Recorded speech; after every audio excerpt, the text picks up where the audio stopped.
So we talk about Africa now. The International Monetary Fund saying Sub-Saharan Africa's gross domestic product is expected to contract by 1.6% in 2020, a downward revision of 5.2 percentage points from predictions made 6 months ago.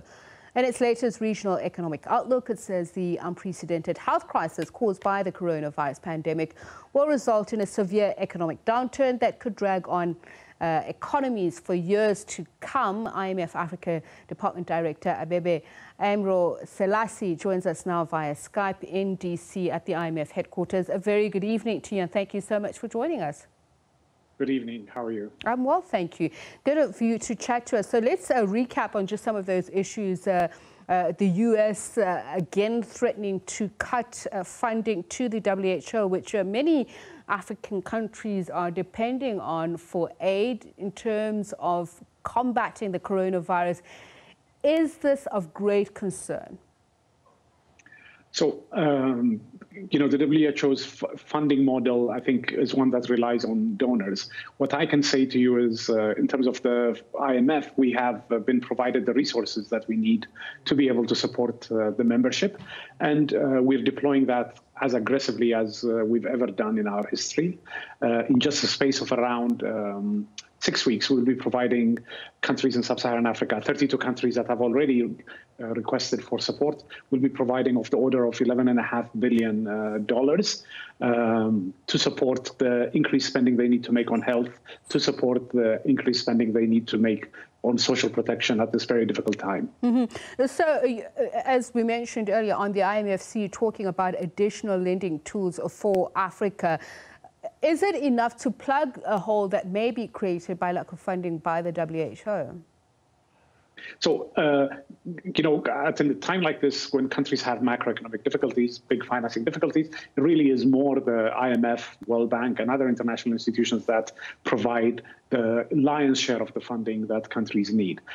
I believe WHO largely provides funding directed at health, but it's a time now where countries need more than just support for the health sector. The broader economy requires support, and the IMF and the World Bank are better placed to do this.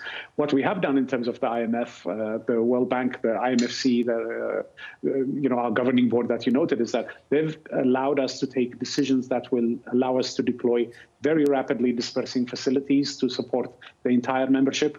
Before the crisis, we could only provide about 50 billion. Now we can provide up to 100 billion in this very rapidly dispersing support to countries at zero interest rate. So, I mean, 2008 financial crisis really underscored the changing nature of lending. If you were to take a country like South Africa, for instance, so what lending tools would you use for it? And it's also very important for you to clarify whether or not you'll be extending loans or grants.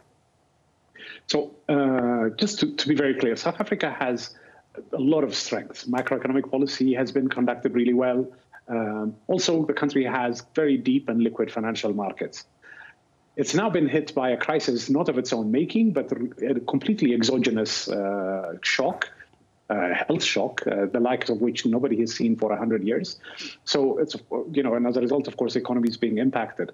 So the facility that probably would be of most help to South Africa is this rapid dispersing resources that we have. There are no conditionalities associated with this facility, zero interest rate. So, and of course, South Africa, as a member of the IMF, an important member at that, is entitled to make use of this zero interest payment, which I think is, way more favorable than alternative financing that it can have at this time when it needs to provide support for the health sector, for social protection. So that probably is what South Africa would need. This is, again, is not the traditional IMF type program, which countries turn to when they have made policy, when they have much more structural, longer-term policy issues. A time like this, when the economy is being overwhelmed by completely exogenous factors, this facility that we have, is the rapid dispersing facility, is what's probably needed. And just tell us, Mr. Selassie, just in terms of these packages that you are offering, obviously other underdeveloped countries, Is it preferable to some of the quantitative easing measures that some countries have taken?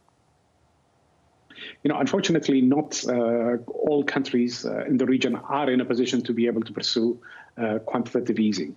Some have fixed exchange rates, so the exchange rate is pegged to a hard currency and cannot pursue that.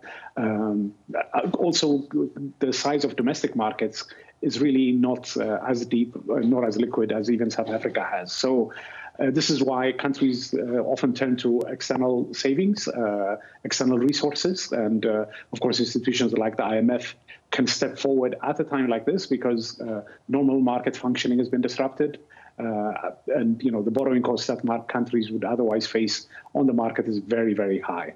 And just talking about what your managing director has said of the emergency funding that you're extending to regions such as Africa, for instance. So one of the things that was raised was swap lines.